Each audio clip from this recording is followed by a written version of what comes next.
Tyler Nevin. Tyler, in terms of Tyler Nevin, what was your first initial reaction?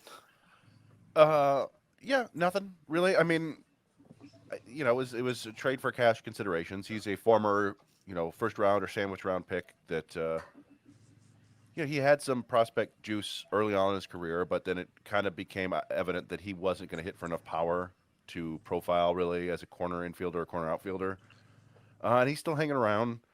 And to me, it was just it's basically in line with every other kind of move. Like every time the Tigers add somebody from waivers or send somebody, everybody's like, "Oh, Scott Harris is doing it again," and it's like, kind of he is. Like this is the way he worked in San Francisco, and the way he's going to work here is if they think somebody is a fraction better than what they have currently on the roster, they're going to go get them for the most part.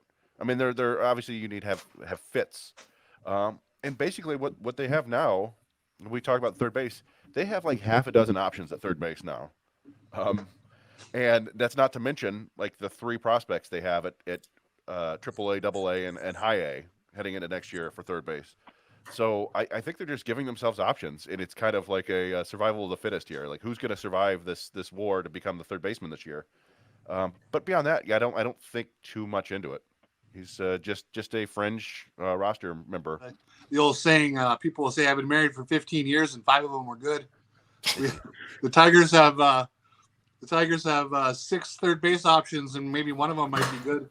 That's what they're hoping for. So yeah, I kind of agree. It's we've talked about this in the past.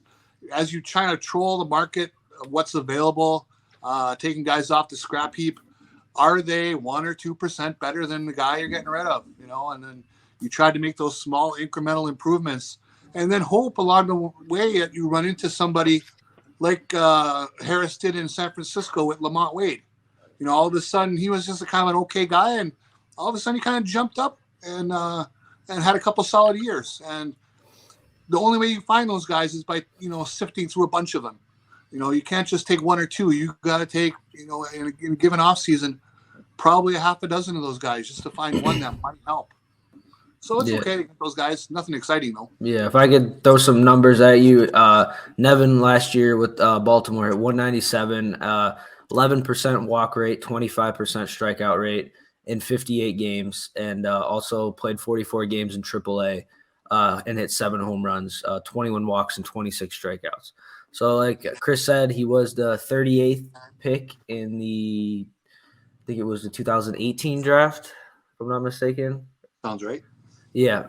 So I don't know. I'm a little more excited than most just because I think we could give him a chance to see what he can do. But yeah, basically just backing off what you guys said, it's just another option, and he's going to be given a chance to see what he can do. Yeah, I think the easy answer is, of course you want to see a definitive answer. I wouldn't say Brian Anderson really is the answer, though.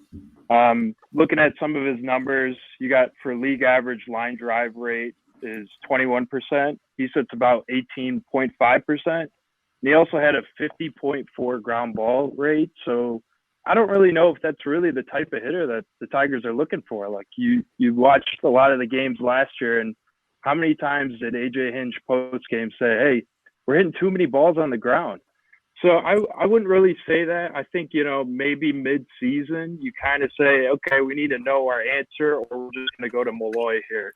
So I think, we could see a lot of scope there. We could see some Kreidler. We could see Nevin. You could see Ibanez. But for the most part, I think, they're just hoping that Malloy really develops to be the player he is.